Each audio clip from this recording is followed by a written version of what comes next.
Buenas noches, mis queridos amigos. Nuevamente aquí, jueves 9:30, ya 20 para las 10. Tengo que pedirle disculpas, mis queridos amigos. Ha habido una descompaginación, un desencuentro con el doctor Cruzalegui, que iba a venir acá. Yo lo invité al doctor Cruzalegui porque me encontré con él y yo me he formado con él. Hicimos una formación en hipnosis ericksoniana. Y me contó que él también recién había realizado una formación en EMDR. Así que me pareció muy interesante juntar estas dos modalidades tan exitosas para tratar diversos tipos de problemas. Pero bueno, estaré con ustedes solo, conversaré, tengo mucho por hablar de las dos formaciones que he tenido varios años, ¿no? En EMDR, creo que hasta ahora último, más de 8 o 10 años, haciendo cursos, congresos, formándome, ¿no? Haciéndome a mí haciendo supervisión, pacientes muy frecuentemente, casi todos los días de la consulta, con mucha frecuencia, EMDR, una excelente manera de resolver problemas, sobre todo que nace resolviendo problemas que se denominan traumas psicológicos, experiencias de gran perturbación emocional. Pero ahí nomás, o un poco antes creo, yo también había hecho 2 años de formación en el Milton Erickson Institute, filial de Phoenix, Arizona, en Phoenix, sí, con la doctora Isabel León. Ojalá que me estuviera viendo Isabel León, hipnosis ericksoniana, y también, como en todas las formaciones que he llevado, me introduje profundamente en esa psicoterapia.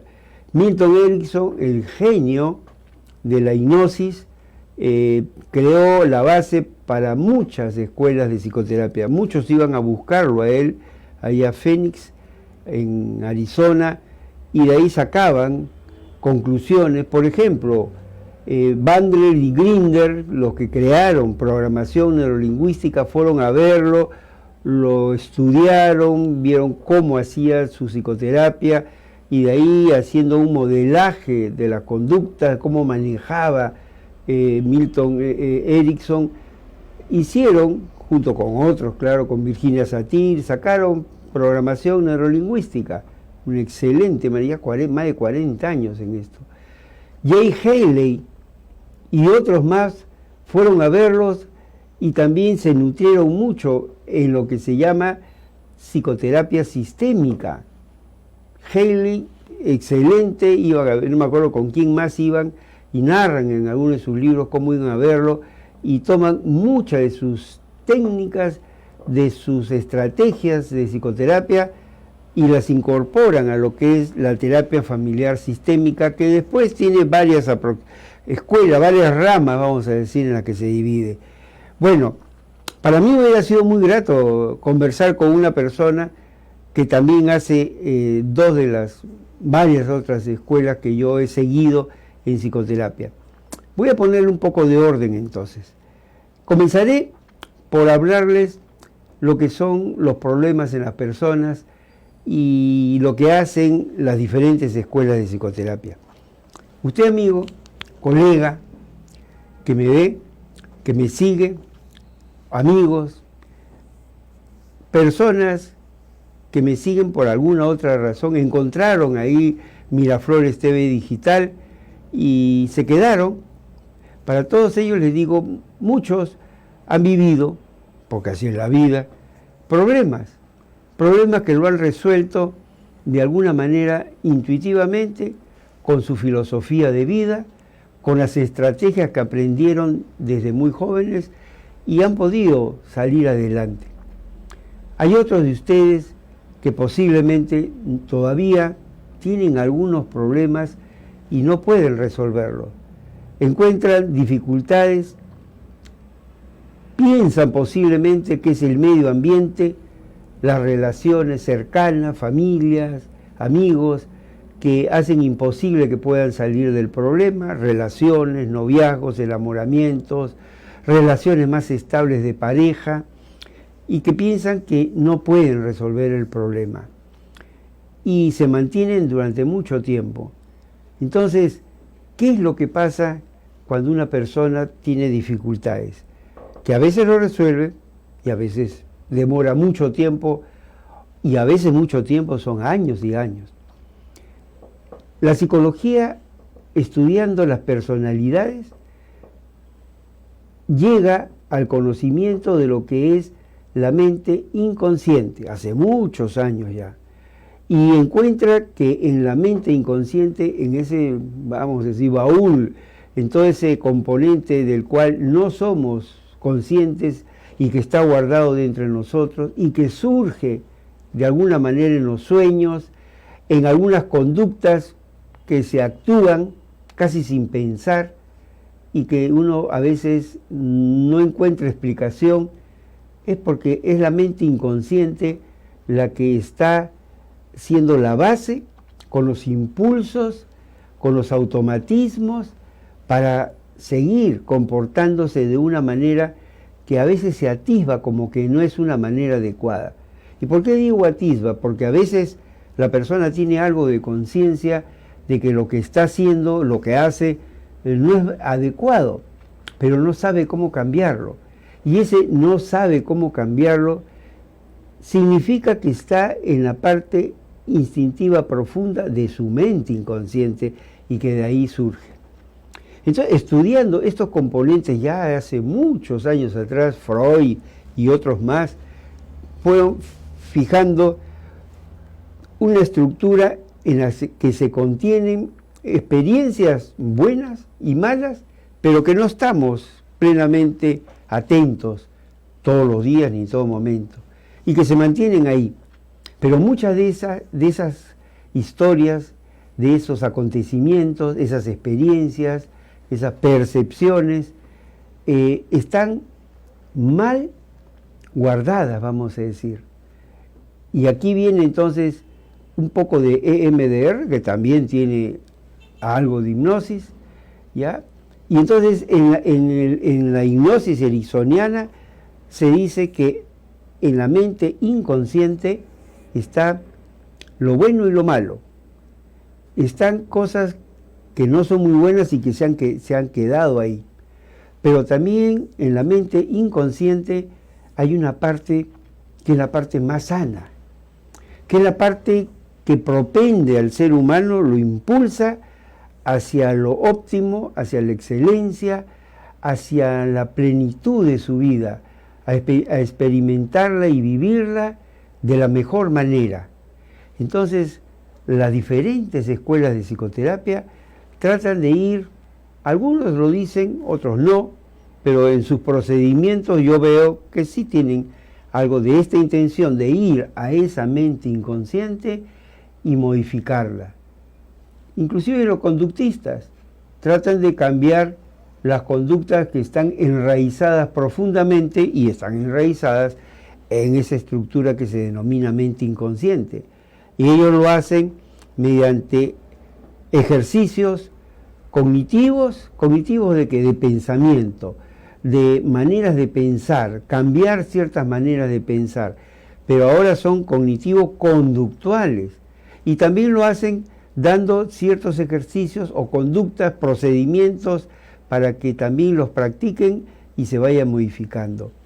En la estrategia de hipnosis se va a hacer un reencuadre, que también de otra escuela psicológica, fíjese, ¿no?, a que la persona pueda ver el problema que tiene de otra manera. Y se ingresa a la mente inconsciente y ahí viene ya lo que es hipnoterapia, que es diferente a hipnosis. La hipnosis es el estado fisiológico y psicológico en el que se encuentra una persona. Hipnosis, estado de trance, un estado alterado de la mente. Hipnoterapia es utilización de ese estado especial, distorsionado de conciencia, con procedimientos de terapia. Entonces, modificar lo que está en el inconsciente es hipnoterapia. Lo otro es el puro estado de trance. Pero como creo que ahí estaba revisando, tengo 2 libros escritos fundamentales de Milton Erickson. Una cosa es lograr un estado de trance, ya pues está en trance la persona, quedó en trance y lo hacen en el teatro, lo hacen como espectáculo, gente que no tiene una ética de desarrollo hacia otra persona, sino hacer nada más que entretenimiento. Bueno, es entrar en ese estado especial, pero con un objetivo, y eso es hipnoterapia. El objetivo es ayudar a que la persona modifique las creencias que ha desarrollado equivocadamente, porque era lo único que quizás en ese momento de la historia de su vida era lo mejor que pudo hacer. Con la hipnosis se va hacia el fondo de la conciencia de la persona, al mundo inconsciente o subconsciente, como también se le puede llamar, o algunos lo llaman, y en ese estado alterado de conciencia, sugerir, por eso se habla de sugestiones, sugerir a la mente inconsciente que hay una manera de hablar con la mente inconsciente, que tiene una manera diferente que cuando se habla conscientemente, con palabras. Hay otro procedimiento que se enseña muy bien, a ver cuándo la mente inconsciente sí está a favor de hacer un trabajo, cuándo no, cuándo quiere cooperar, y hacer que la mente inconsciente trabaje a favor de resolver el problema o los problemas que tenga la persona mediante la modificación de la percepción que tiene por un lado del problema y por otro lado creándole y facilitándole a la persona desde la parte inconsciente modelos de comportamiento diferentes a lo que ha estado haciendo. Lo más simple que se me ocurre ahora, trabajando con hipnosis para bajar de peso, una conducta que puede estar asociada, puede estar frecuentemente asociada a una dosis excesiva, ingesta, vamos a decir, de calorías, carbohidratos, grasas o otro tipo de alimentos, pero que son excesivos para el funcionamiento del cuerpo de la persona.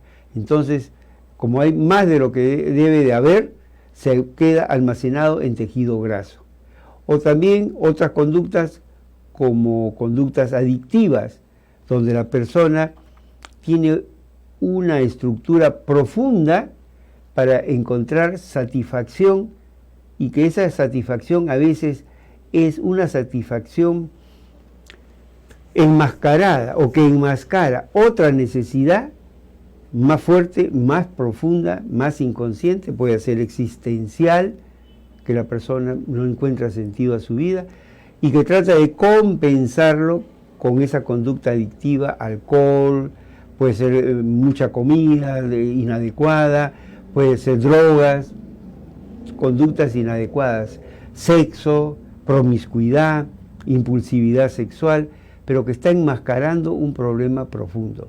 Entonces, con la hipnosis en un proceso de investigación, yo lo hago así, hace 30 años creo ya, en un proceso de investigación en la mente inconsciente de la persona, encontrando acontecimientos de gran perturbación emocional, viendo cómo han creado pensamientos que se denominan creencias. Una creencia es un pensamiento. Entonces, en situaciones extremas, la persona puede haber deducido una creencia que no la ayuda después, más adelante en la vida. Por ejemplo, lo que muchas veces he dicho y he conversado acá, los hombres son malos, los hombres son abusivos porque han tenido experiencias muy feas, muy negativas, con padre, con el abuelo, con el profesor, con amigos mayores, con alguna persona que le ha hecho mucho daño. Pero la creencia, la generalización que se dice en PNL, la generalización, los hombres son malos, perversos, abusivos, y no existe como una interpretación real. Existe ese grupo de hombres malos, perversos, pero hay otro grupo y una gran cantidad, felizmente, de hombres buenos. Existen igualmente mujeres muy tóxicas, desastrosas, como enamoradas, como parejas, como madres, como amigas, pero que no todas las mujeres son chismosas, son malintencionadas, aprovechadas también. No, un grupo, y hay que saber diferenciarlo. Entonces, para esas personas que tienen esas estructuras profundas, inadecuadas, hay que ir investigando cómo crearon esas creencias que le dan sustento a conductas equivocadas, que no son socialmente aceptables para la humanidad, iba a decir, sí, para la cultura. Y ahí nomás estamos entrando en la tremenda crisis ahora, por ejemplo, de corrupción, la conducta corrupta, la conducta inadecuada. Y para decirlo sin ambaje, como se dice, sin decirlo sin ninguna, un buen grupo, no todos, también los políticos, todos los que están en puestos de autoridad, y ahora en la tremenda pelea, y son realmente mentes que piensan en el Perú para el desarrollo de la nación peruana, o son personas contaminadas con experiencias pésimas. Por eso, miren que hablando sobre hipnosis y la estructura de la personalidad que se trata, es que un grupo de nosotros, de psicólogos, Elna, si me estás viendo, Elnita, un gran abrazo, Elna Morante, psicóloga, que tenía una idea estupenda de hacer, y ahora que nos acercamos, sí, que a ver qué pasa, bueno, que nos acercamos a una posible contienda electoral nuevamente, la idea de Elna, y que yo la suscribí, la apoyé en el Colegio de Psicólogos, no prosperó por obvios motivos, hacer una evaluación psicopatológica, clínica, a los postulantes, con todo el respeto del mundo, guardando cosas que hay que guardarlas, pero encontrando la estructura moral, encontrando la estructura de estas personas. Entonces, ahí nomás, regresando nuevamente a lo que es hipnosis ericksoniana, le digo que la hipnosis es una estupenda, linda, humana. Milton Erickson, me acuerdo, fíjese cuántos años ya haciendo, disculpen, el entrenamiento, en las pautas iniciales dice, antes de poner a una persona en un estado de trance para hacer la hipnoterapia, hay que pedirle permiso. Él era un hombre muy respetuoso del ser humano, para decirle, vamos a hacer este procedimiento, me permites que trabajemos con tu mente inconsciente y poder desarrollar todo lo que tú quieres desarrollar, y se sigue adelante. Pero hablando de esta situación de permiso, felizmente también, y hay que decirlo para las personas que no conocen y que tienen temor, porque la palabra hipnosis a muchas personas les da miedo, porque equivocadamente hay muchos mitos, hay muchas ideas equivocadas. Una persona que está en un estado de trance, su mente inconsciente, como siempre, lo está protegiendo. Y si la persona, sin tener conciencia, pero su mente inconsciente se aproxima a un núcleo de experiencias traumáticas, a un grupo o a una experiencia muy dolorosa, produce una disociación amnésica y en ese momento sale del trance y ya no puede seguir en el estado de trabajo con la mente inconsciente. Así que todos nosotros y las personas estamos protegidos cuando se quiere ingresar y hay algo muy doloroso. Por eso que se necesita una profunda, comprometida disciplina ética, moral, al psicoterapeuta que va a trabajar la mente inconsciente de otra persona. Entonces, la hipnosis es un procedimiento estupendo. Utiliza la mente inconsciente. Milton Erickson decía en algún momento, me acuerdo también una de sus tantas frases, la terapia, la hipnoterapia consiste en hacer que la persona vuelva a tener confianza en su sabia mente inconsciente. Qué bonito. Comienza a confiar en tus intuiciones, pero de una manera que las puedas conscientemente evaluar y darte cuenta. Y hablando de este inconsciente, hay un volumen, creo que francesa, no sé, una psicóloga, una psicoterapeuta, que ha escrito un libro muy interesante que se llama, así como hay Goleman que tiene inteligencia emocional, ella ha sacado algo que se llama inteligencia intuitiva, donde tú aprendes, en algún momento voy a hacer un taller, y ahí lo tengo, uniéndolo a MDR, a programación neurolingüística, para desarrollar un taller, para desarrollar la inteligencia intuitiva. Muchas personas, y también otro de los mitos, no quieren valorar sus intuiciones, le da miedo, y sienten que eso puede ser muy peligroso. Pero hay que rescatar eso que te da la mente inconsciente. ¿Por qué? Porque puede ser un componente sumamente creativo, y es lo que, por ejemplo, miren, me van saliendo más cosas, en análisis transaccional, ahí está mi gran amigo psicólogo Eddie Ardiles, si me puedes ver, Eddie, si sigues, un saludo para ti también, excelente profesor, que acá ha venido, me acuerdo, tratamos análisis transaccional. En el análisis transaccional se habla de uno de los componentes del estado del yo, niño, el pequeño profesor.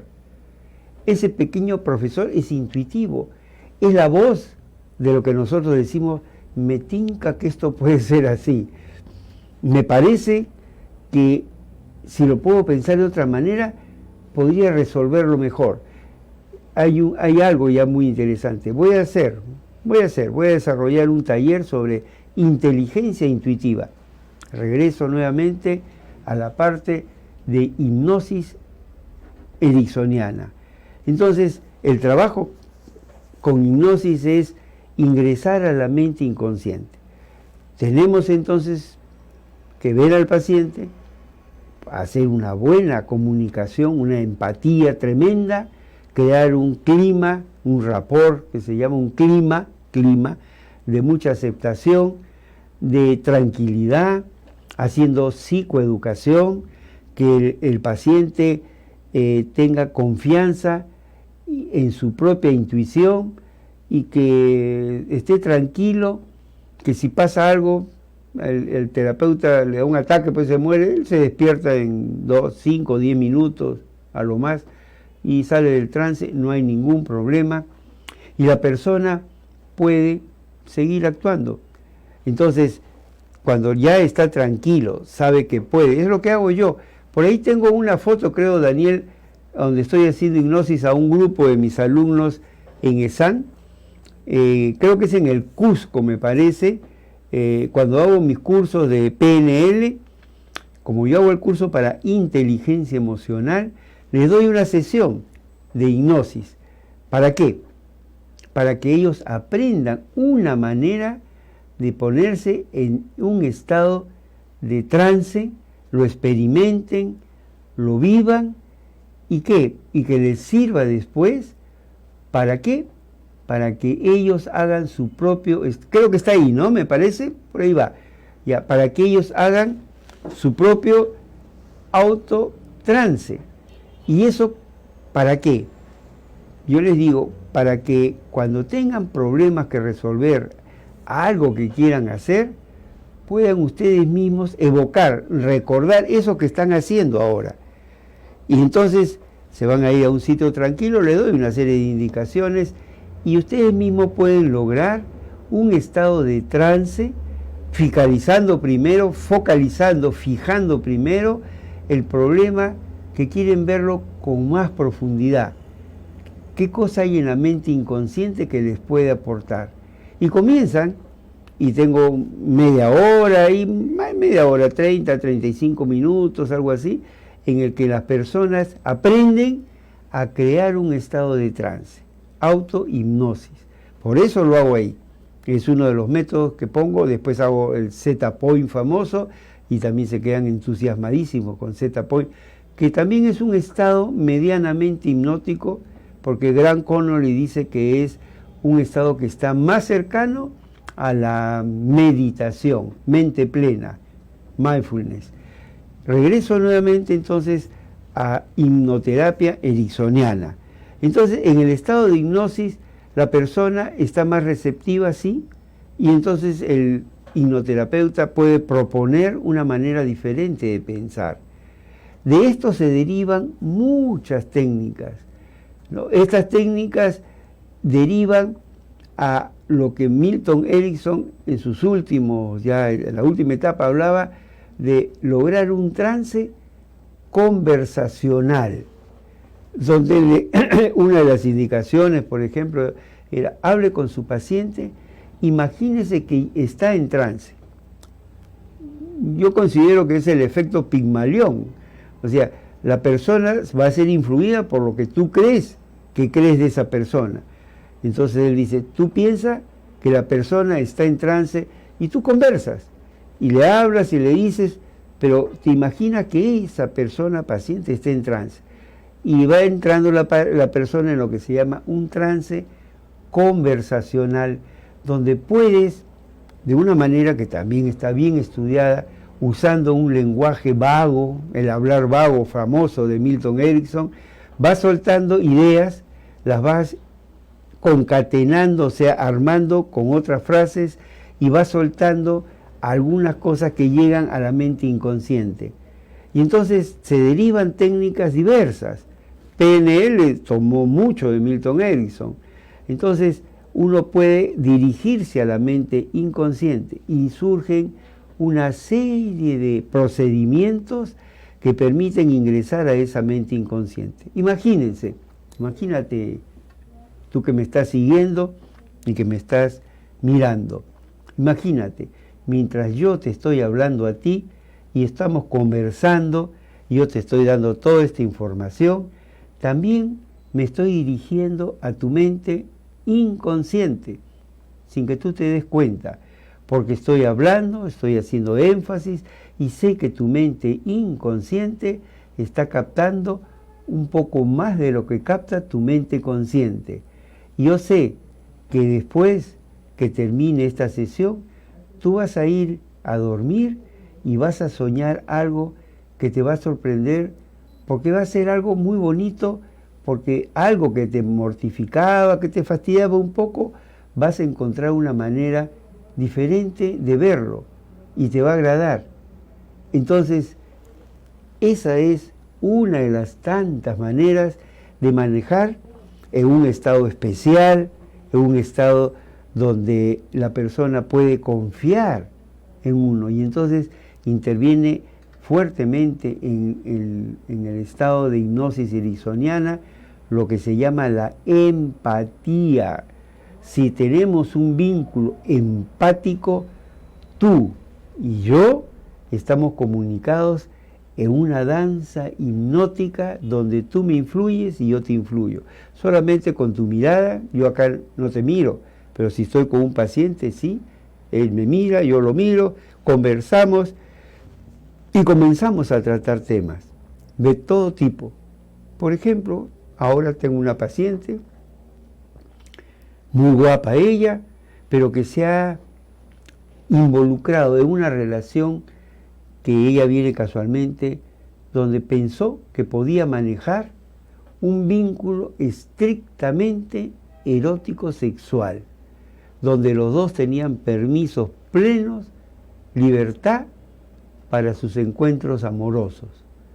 Y cuando me habla así, yo le digo, caramba, le digo, mira, sí doctor, esa persona es así, hemos llegado a la conclusión que es un promiscuo tremendo, increíble. Pero digo, bueno, eso puede resultar hasta que uno de los dos se involucra más de lo que pensaba. Por eso estoy acá, doctor, me dice. entonces ella no sabe cómo salir de esa vinculación, pero lo quiere hacer, porque dice, yo he recapacitado, tiene una edad promedio, entre joven y adulta, pero tendrá pues 32, 33, 29, por ahí anda. Ya yo creo que no me conviene, pero yo me siento muy bien cuando estoy ahí. Y han hecho todo lo que a veces una pareja moderna ahora puede hacer sexualmente, pero quiere salirse. Entonces su mente inconsciente tiene una serie de componentes, y estoy llegando a varias cosas, y vamos a llegar a más, y ya se está sintiendo con un poco más de empoderamiento para interrumpir ese vínculo que lo considera malo, nefasto, equivocado. No es lo que ella quisiera. Ella quisiera algo más normal, un matrimonio, una pareja, hijos, familia. Entonces, hipnosis ericksoniana permite trabajar en lo profundo de la persona, mediante la guía de un hipnoterapeuta. Un hipnoterapeuta que propone, conversa, utiliza el lenguaje, propone imágenes mentales, propone sensaciones, propone creencias, propone una nueva manera de ver las cosas, que de ahí surge el reframing, o sea, en inglés reframing, reenmarque, un marco, ¿no? un nuevo enmarque de las cosas, enmarcación, no frame, cuadro, reencuadre, un nuevo reencuadre, verlo con otros ojos. ¿Lo viste así? Ahora imagínate, siempre se propone hipnosis ericksoniana, como muchas otras técnicas, dentro de las terapias parlantes que se llaman. Y si piensas así, y la palabra es fuertísima, uno puede proponer algo de la manera adecuada, con el tono indicado, en el vínculo que se ha creado, terapia breve, sistémica, terapia centrada en soluciones de Chaser y otros más, ¿no? Proponer eso es inducir a que se piense de otra manera, que cambie una manera de pensar. Entonces hay una influencia fuertísima de la escuela ericksoniana en muchas psicoterapias. Entonces hasta ahí, para que me queden unos cuantos minutos más para hablar de la otra psicoterapia que yo decía, y yo junto 2 o 3 escuelas, ya ustedes saben, aquí está, ¿no? A través de realidades, la psicoterapia que yo hago, conjuntando varios modelos de una manera fluida.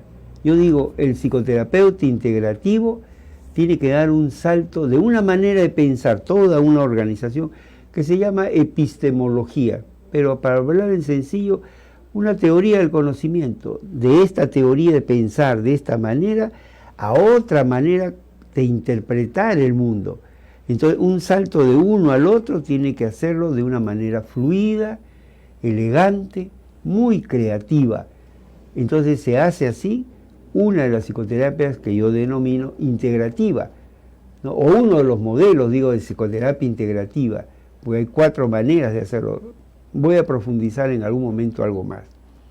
Entonces, esto es a grandes rasgos, pero hay muchos libros de hipnosis. Yo le decía, tengo 2 volúmenes que he estado repasando en estos días, los escritos fundamentales de Milton Erickson. Hay otro de un autor que lo siguió mucho tiempo, que se llama Mi voz irá contigo.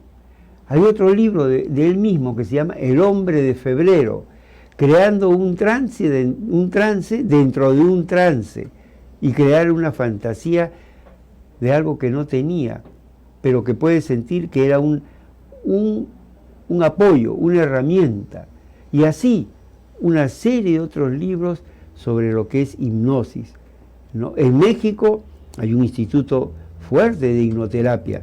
Ahora último vino un mexicano que hacía psicoterapia breve, que fue a Trujillo también, y él hace hipnosis. Y sí, vi cómo lo hacía también, y en sus técnicas de terapia centrada en soluciones, terapia breve, tenía algunas aproximaciones de hipnoterapia. Proponía solucionar algo con hipnosis, sin ser exclusivamente eso, pero está ahí presente.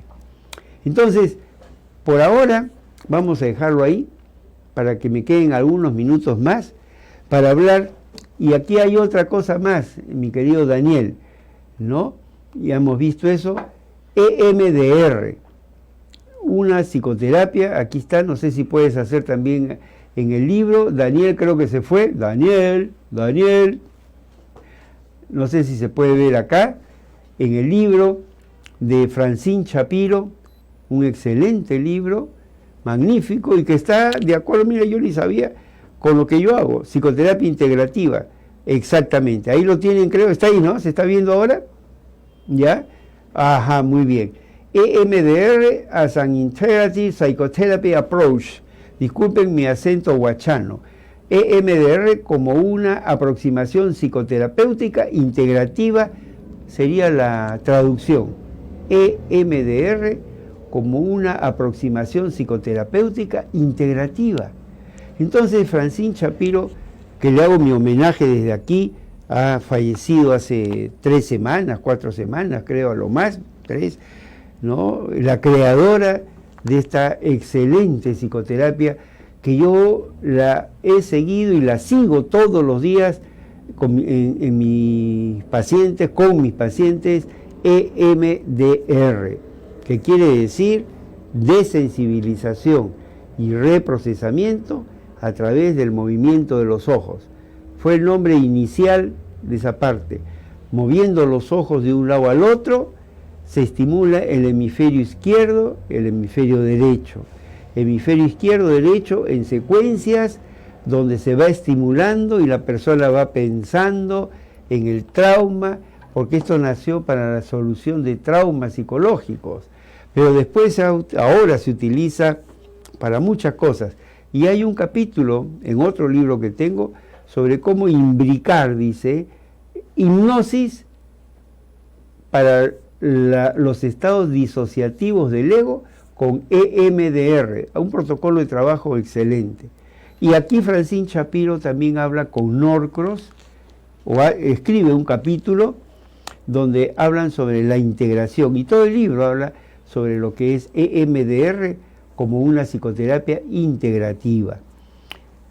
Entonces, fíjense las diferencias, y de eso quería tratar. Por un lado, la hipnosis. La hipnosis, la magia del lenguaje que hace que la persona visualice cosas, sienta cosas, pero mediante la palabra. Se va hablando, se va guiando y la persona va entrando en un estado que se llama trance hipnótico. Entonces, se trabaja con eso y es la base, como les decía, de muchas otras psicoterapias. Y después EMDR. Pero EMDR tiene un fundamento diferente.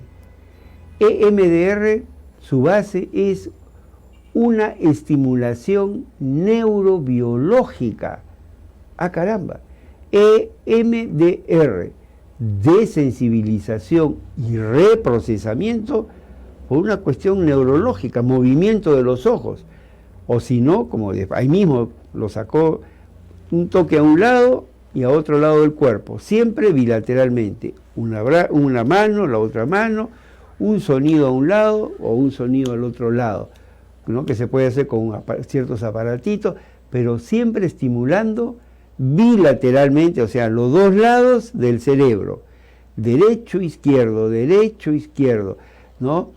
En un protocolo de trabajo de 8 fases, el inicial, ¿no? Un protocolo básico donde se siguen 8 fases, pero la base es una conceptualización no de la mente inconsciente precisamente, aunque se la tome en cuenta, como habla Shapiro también, sino la conceptualización base es que en el cerebro de las personas se tiene un sistema, como muchos sistemas, o un sistema que procesa todo lo que le llega como información del mundo externo, lo que ve, lo que oye, lo que siente, lo que palpa, lo que gusta, todo lo que percibe, y ahí viene también, fíjense, ¿cómo se llama? Programación neurolingüística, ¿no?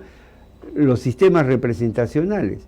En MDR dice, todo lo que percibe el ser humano llega al cerebro, a un sistema que procesa esa información. Pero ¿qué pasa? Cuando ingresa, inmediatamente el cerebro hace algo que no nos podemos quitar y estamos ahí llegados. Le da un significado y una valoración. Esto es un aparatito, pero esto yo no lo puedo comer, no lo puedo morder, inmediatamente, por supuesto. Pero esto es un vaso y en ese vaso hay un líquido. Y yo esto lo veo inmediatamente, es fracciones mío. Ahora, pues ya uno de grande, el niño lo aprende. Puedo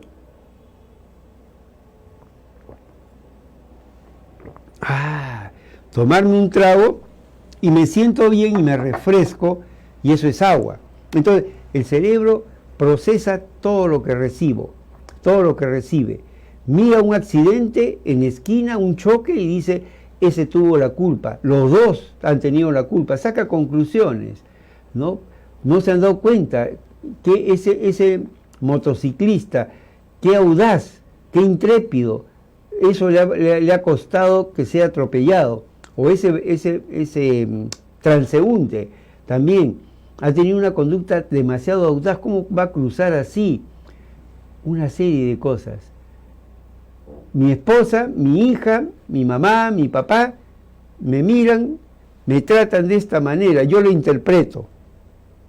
Entonces, la manera como me han criado, yo la interpreto, desde muy niño, por supuesto, y le doy una valoración, y puedo concluir, me quieren mucho, o no les importa nada.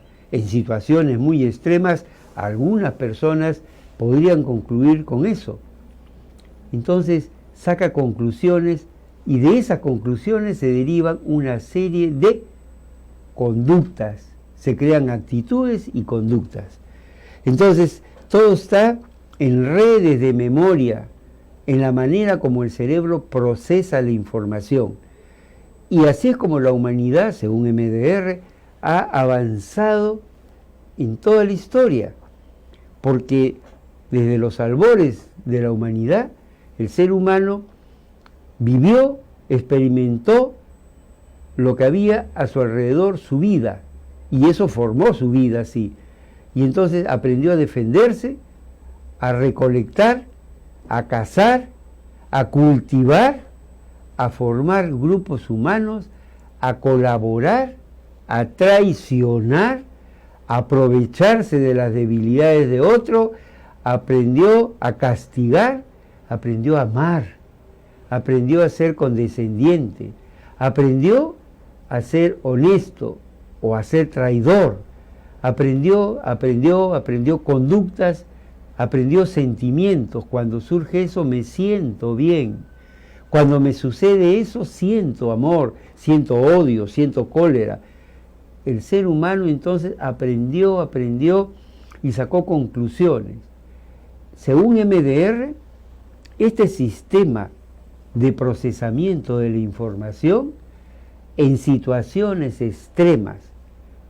Había otra foto por ahí donde estaba yo haciendo MDR, creo que está por ahí Daniel, en el norte, a unas señoras. Estoy haciéndole EMDR a un grupo de señoras que habían sufrido por el fenómeno del niño. Y me llamaron para hacer un entrenamiento, yo me ofrecí sin ningún costo a un grupo de psicólogos de Trujillo para hacerles, creo que está ahí, ¿no? Me parece que le estoy haciendo a una señora, era un grupo, eran 3 o 4 mujeres que fueron con sus hijos. Yo le dije, ahí está, estoy sentado ahí y le estoy haciendo MDR a una de ellas. Yo les voy a entrenar en EMDR para la resolución de los traumas, pero si yo mismo podía haberle hecho, pero ¿a cuántas?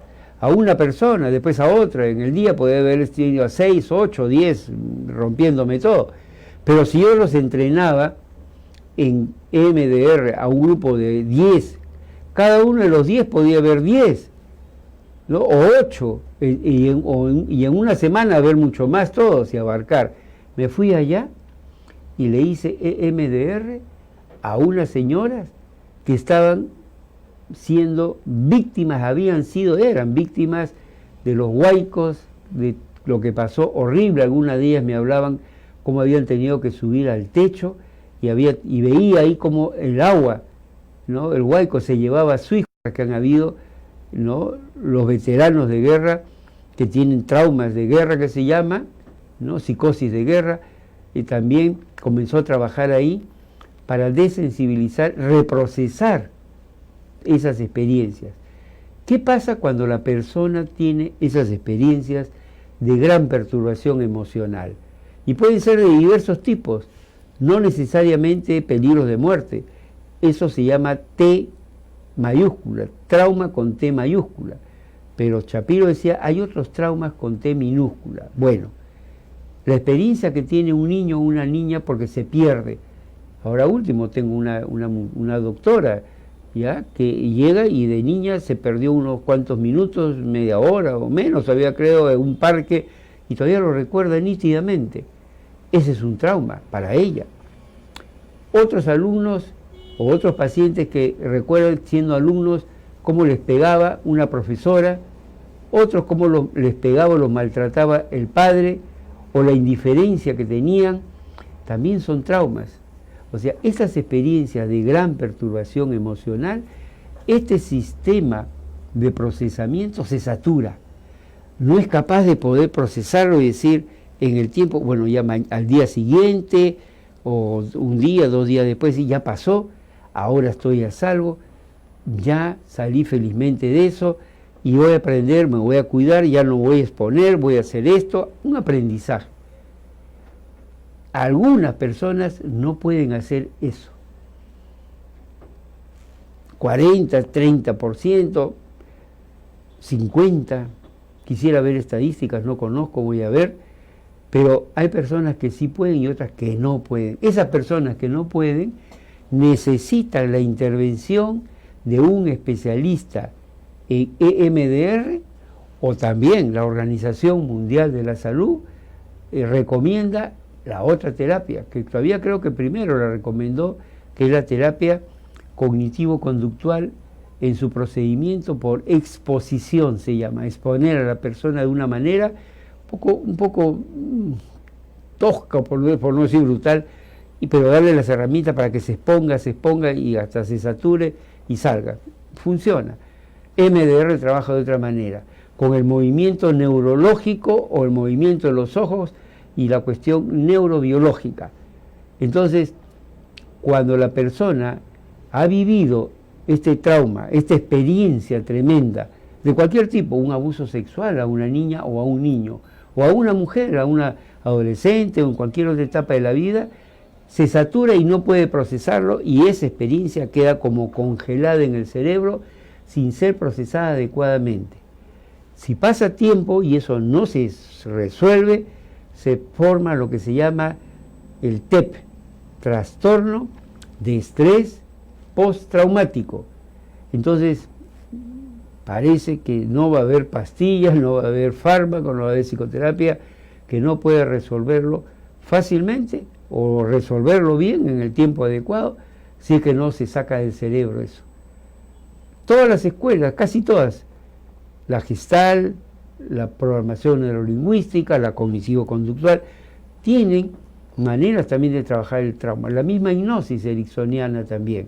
Pero MDR nació exclusivamente para el tratamiento de esos episodios de gran perturbación emocional, que perturba toda la biología del ser humano, el sistema biológico, psicológico, energético, espiritual, vibracional, todo, y produce una frondosa cantidad de síntomas, de todo tipo, síntomas psicológicos y síntomas del funcionamiento del cuerpo, fisiológicas, diabetes, mialgias, dolores, fibromialgia, pueden producir una baja tremenda del sistema inmunitario y surgir enfermedades oportunistas de todo tipo, ¿no? Infecciones, y después mal funcionamiento de todo el cuerpo, de la parte endocrinológica, que son las hormonas, y entonces se produce un desbalance crisis metabólicas, una serie de cosas, y en el fondo lo que hay es un trauma psicológico. Entonces, EMDR va a ese tratamiento, a tratar esas experiencias de gran perturbación emocional. El procedimiento es magnífico, tiene toda una metodología, tiene estrategias y diferentes protocolos para... Ahora ya se tratan muchas cosas, ya no solamente el trauma, también otros estados, un estado depresivo, que a veces puede ser consecuencia de un trauma, ¿no? Pero va siempre guiándole este sistema de procesamiento de la información que no está funcionando muy bien. Entonces, tenemos, mis amigos, esas dos aproximaciones. Y yo las utilizo las dos, pero las integro con... No puedo terminar de mencionar lo último que he traído de Canadá, Z-Point. El Z-Point es algo que también trabaja con la mente inconsciente y los beneficios son tremendos, magníficos. Es una meditación, un estado parecido a la meditación, pero guiado, porque la persona va recibiendo indicaciones con frases y hace que trabaje la mente inconsciente para solucionar, y es algo que uno lo ve, yo lo veo cómo va cambiando. Y voy a terminar invitando a todos los que quieran, alumnos míos, pacientes, colegas, que me han hablado varios, que sí, ya estoy formando un grupo nuevo para ver en este mes de agosto, no sé si a fines de agosto, primera semana de septiembre, un grupo de formación en Z-Point.0 y son 60 horas. Los que quieren hacer, los psicólogos que quieren seguir esto, pueden hacer el entrenamiento para ser terapeutas de Z-Point. Y las personas que no son psicólogas pueden estar un mes, porque son 3 meses, creo que en 3 meses hago las 60 horas, pueden estar un mes, porque son módulos, y en ese mes, que pueden ser 2 reuniones, 15 horas, 2 domingos, voy a ver cómo formo los grupos según las necesidades, porque los módulos son bien adaptables, y entonces pueden conformar grupos de psicólogos que quieren incorporar esta técnica fácilmente a sus procedimientos psicoterapéuticos, o también personas que quieren vivir mejor, que quieren liberarse de algunos problemas y que quieren ser mejores, trabajando también con su mente inconsciente, trabajando aspectos profundos, modificando creencias también, pero con otra metodología. Eso es lo bueno de la moderna psicología que yo creo y yo estoy creando acá hace tiempo a través de realidades, diferentes realidades que vive la persona y que el terapeuta tiene que aprender a ver de otra manera, más allá de lo que ya aprendió a hacer, enriquecer sus procedimientos psicoterapéuticos. Z-Point es lo primero, después haré también 60 horas para EMDR. Y así voy a seguir adelante, mis queridos amigos, entrenando a todos ustedes. Espero que lo hayan entendido, que me escriban, que me propongan temas, y yo encantado de estar con ustedes. Espero haber sido útil esta noche. Muchísimas gracias, buenas noches, buen fin de semana, y nos vemos aquí, Miraflores, a través de Realidades TV Miraflores Digital.